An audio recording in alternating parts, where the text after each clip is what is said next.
Hello lovelies, here to show you how to make my tassels.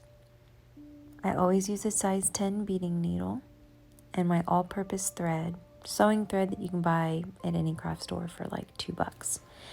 Anyway, here are 5mm closed jump rings. They need to be closed, soldered, not open, or you'll lose your earring that you're about to make. So here we go. I used as few components as I could. I have 4mm little mal de ojo beads, evil eye beads, and they're going to sit on top of these little metal pieces. And then the jump rings go on top, and then that's the thread that'll come out of the bottom to form the tassels. I'm using size 11 seed beads in the color pattern that I've provided in the description box below. And here, for the first strand, we're going to start from the beads that are going to be at the bottom of the tassels, the strand, and you'll see what I'm talking about. So the first strand, we're going to work the beads from the bottom up, and then the rest of the strands we will work top to bottom. Bottom to top for the first strand, top to bottom for the rest of the strands. So here I'm just working the color pattern. And this is going to be roughly 60 beads. And here we are. These are all the ones I'm going to use. So now that I've got all the beads that I want on my first strand, I'm going to pull my string all the way through, and I'm going to leave a little tail. And it's going to be long enough to equal the size of my first strand, plus a little bit extra, maybe about 2 or 3 inches, so that I can tie it off at the end.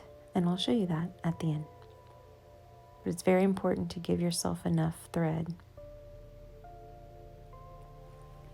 Like that. So now, move that over. Just keep them in that spot. You don't want to let them slide back and forth. Here's the first component that I'm going to use. And you don't have to use 2 components. It's just what I want to do for this design. And here you can see there's a lot of space inside of the bead, so it really doesn't matter how large or small your components are, as long as the hole that you have to work through is wide enough so that it can have several passes. So the same with this guy. It's a very wide hole that I can work several passes through. You can have large beads that have very tiny holes and you can only get maybe 1 or 2 passes through, so that's not going to do for this type of design. So now here we get the jump rings. And you can use a larger size or a smaller size jump ring depending on what you like. This is the one that I chose. So now you're going to put your needle through the jump ring and bring it all the way down, just like that. And then you're going to wrap around kind of like that and go down back through your 4mm bead, and here my component, my metal component, and out the bottom, and then gently pull.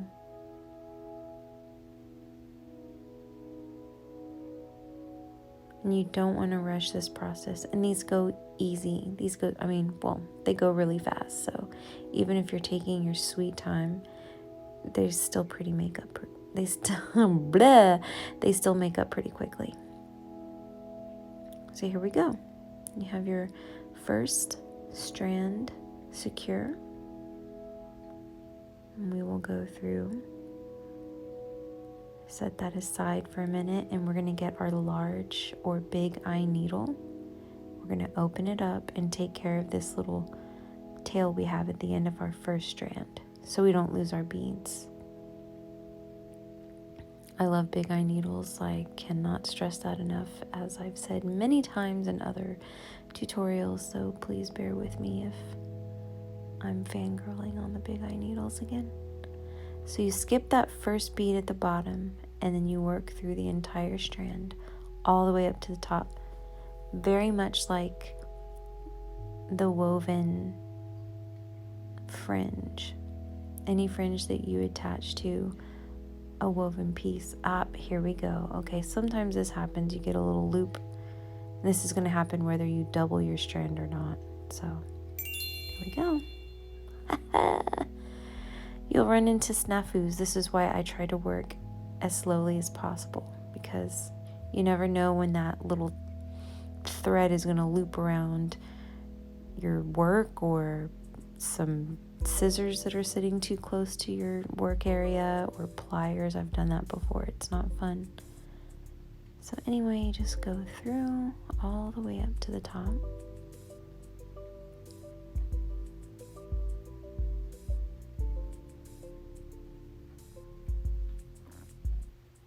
And it's okay if it looks a little like that. There's plenty of time to adjust.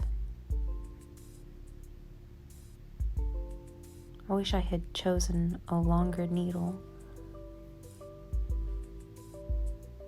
but it's fine.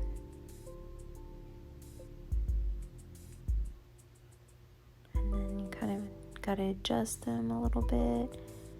Just work with it, be patient. There we go.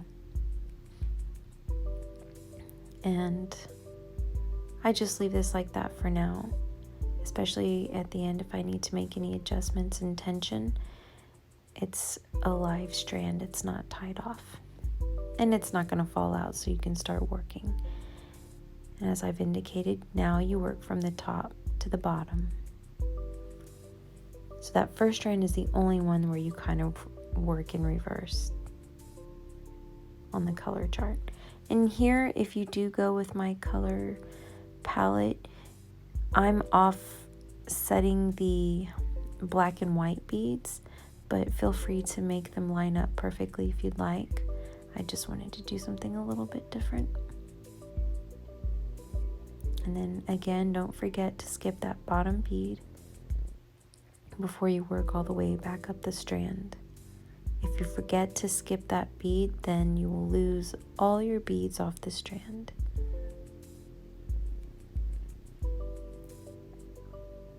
And it can be kind of a pain if you're working with a long piece of thread in the beginning, because you have to, string it through.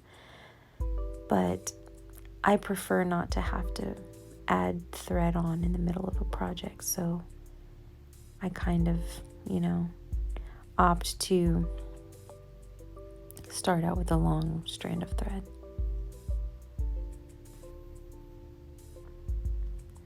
And get in there.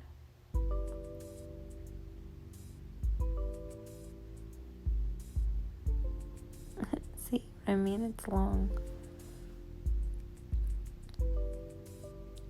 And if I had chosen a slightly longer beading needle, I wouldn't have to work through that strand so many times. So as you see, I'm going all the way up through the top of my 4mm bead and through the jump ring. Because what I'm doing is I'm hooking on to the jump ring as I work every strand, back and forth, back and forth. So here I'm adjusting my tension, because you can never be too meticulous about adjusting your tension as you work through, especially with fringe. So here we are, and we're going to work down, but of course we're going to loop over that jump ring so we can hold on to it. I'm going to work down my 4mm and my metal component and pull through, making sure that my thread doesn't loop onto anything, just like that. And blink. Yeah, there we go. Perfect. So look, we're already almost halfway through our strands. This earring has 5 strands altogether. I like to maximize, and if you notice, I work in odd numbers as much as I can. So this will be 5 strands of thread altogether.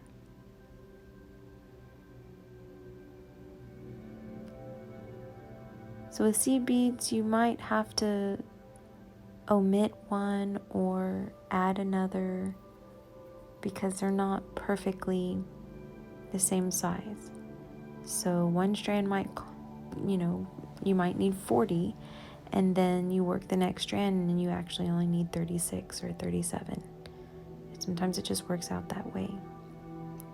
I like to have all the same number of everything if I can, but you have to be able to, compromise on size and deal with the variations in the size of beads. So I think this particular earring, it came out that I had about the same number of every strand, but there was one strand that I had to work like 2 extra beads so that it would line up properly at the bottom. So again, you just pull all the way through and then work up through. Sometimes I'll do this at the end if it feels too loose, like that, and then boom, pull it taut, and you won't have any gaps or spaces.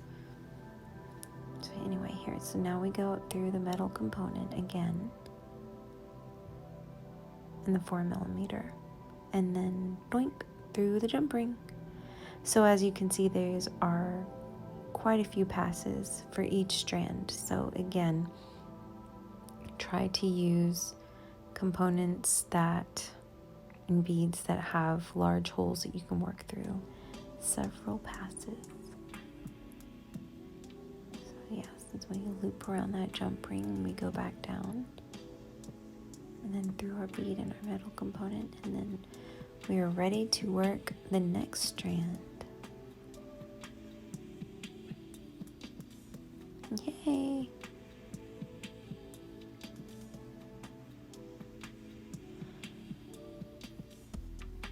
So you can get creative too, and you can work more larger beads at the top, or you can do spacer beads. Sometimes that works really nice, especially when I use like the little skull beads. I like to put a little spacer under the little chin, because then it looks like a collar and it's kind of cute. Or sometimes I'll put little wooden beads in between each component, and that can look really nice too. But for this particular earring, I only use 2. I use the bead and the metal piece so that you don't have to keep working through a bunch of things and it gets all confusing, blah.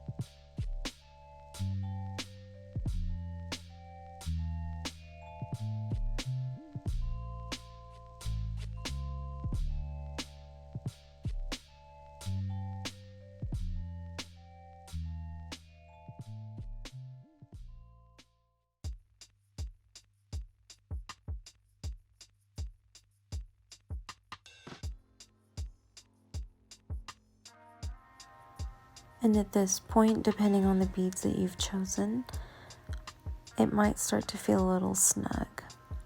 This one does, but it's still going through pretty easily.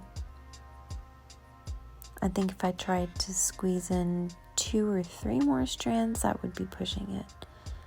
And then as you can see, it probably wouldn't be very cute with more than that anyway. So this all worked out pretty well. Here is my little wild strand. I originally wanted to make some with red mal de ojos, but I didn't have the ones that I wanted, the size that I wanted, so I actually like this one anyway.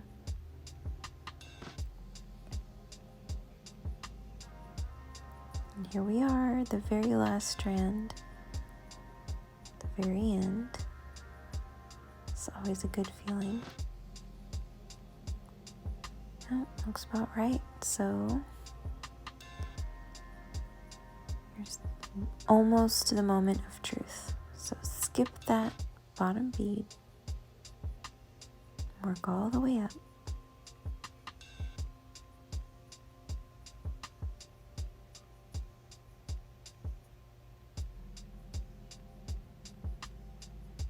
I really love this color blue.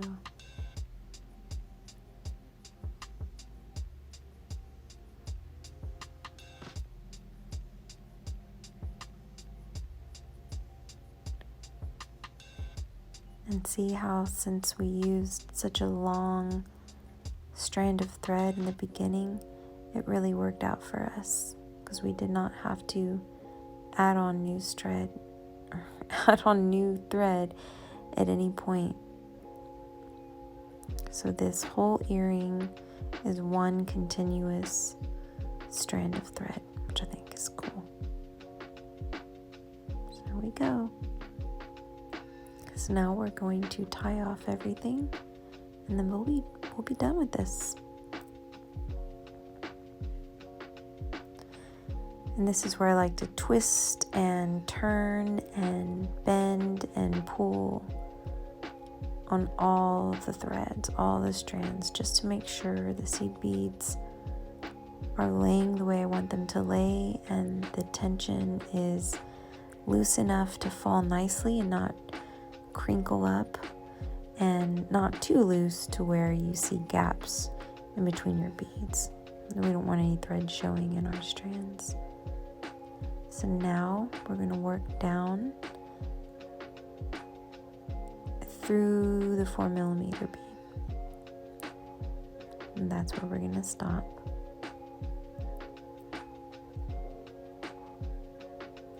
Just kind of work around that guy. And here we're going to tie the thread around the earring under the 4mm. So just think of it as tying off all those strands of thread. And just work very carefully and take your time to make sure everything is in place. And then pull, see that? Pull your needle up through the loop to make that knot. And then right when you get it where you want it, then you can pull it really hard and taut. And then we'll just do it one more time for insurance.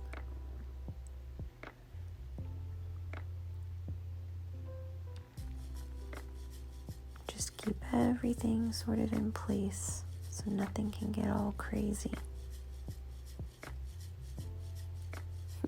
That wants to go. There we go. So as you can see, if you were to add more components, it can get a little trickier. Not impossible, but just a little tricky. That's why I try to keep it simple with this guy. Perfect. So now we're going to work down into the earring through the metal component and out the bottom.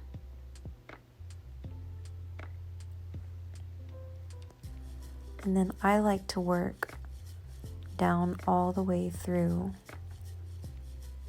one of my strands. So just choose one, the path of least resistance. See how it's coming out? So you just take the strand that's closest to it and you work down into it all the way to the bottom. But if you have a short needle like mine, you'll have to pop out occasionally.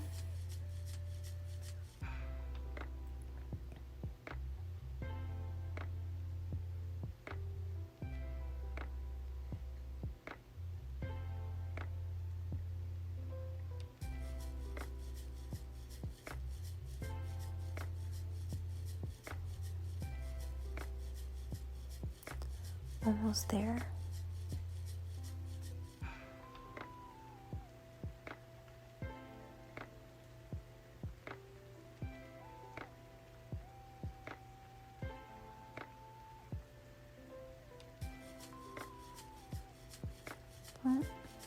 And you know what? You don't even have to come out of this last bottom bead if you don't want to. So I'm not going to. Sometimes it's at an odd angle. So here, you can just cut it off as close to the bead as you can. Leave that guy there. I like to use this glue, but you can use this glue, or you can use regular old super glue. A lot of people like the Gorilla Glue, but I'm just going to use the jewelry glue.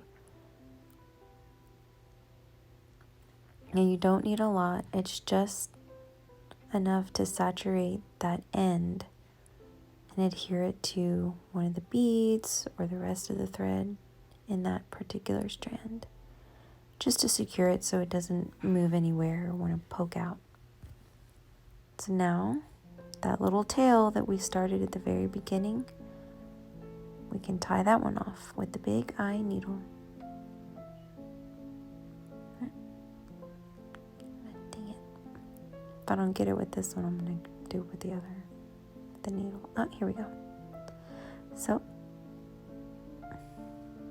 try to get it as close to the end as you can, but not too close it'll fall off, because you want to give yourself some room to work with it for a minute. So we'll work this up through the 4mm.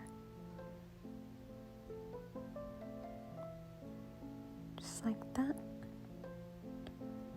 And this is why I don't use the big eye needle for the entire piece, because it's much thicker than the regular beading needle. And I don't want it to like catch on any of the other threads either. Then work back down through.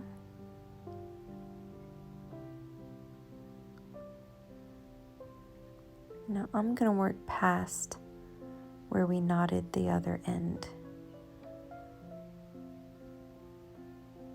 So here's where we knotted the first end.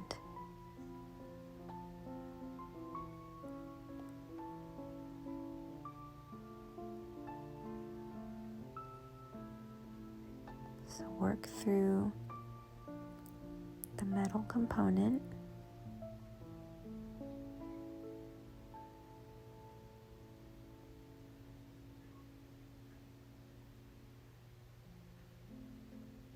Just like that. And then we'll do the same thing that we did above the heart.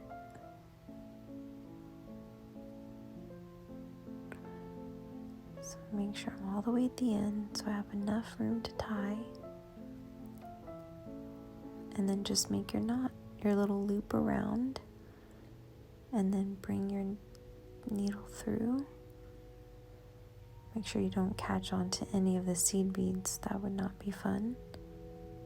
And then just slowly push it through. And pull it taut. Perfect.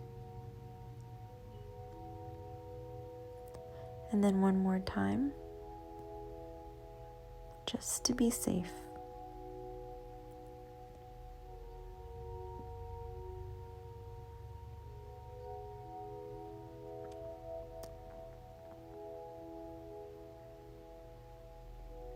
So make sure we don't have any seed beads stuck in that loop. And then pull. And then we'll do the same thing with this end, and we'll string it down through one of the strands. I would prefer to work it through an entirely different strand than I did for the other end. And this one won't go all the way to the bottom, so we'll get it as far down as possible. It's a little too short.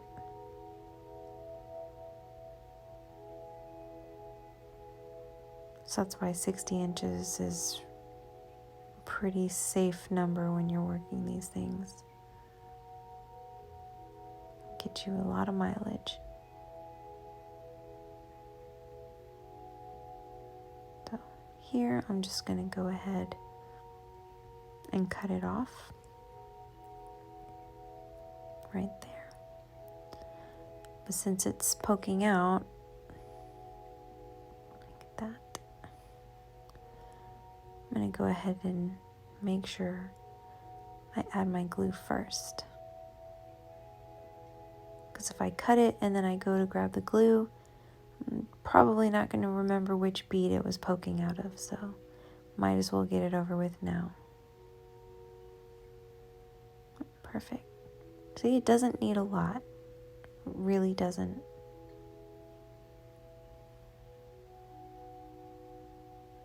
Cut it. Nice and flush. Here we go.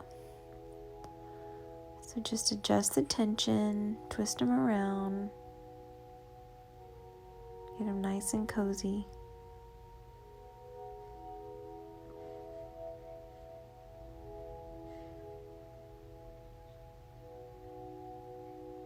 Go. And my favorite part, my sterling silver ear wire.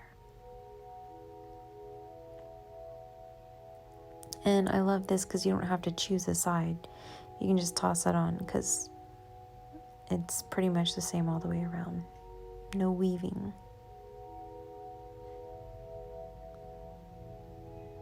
There you go. And that's it.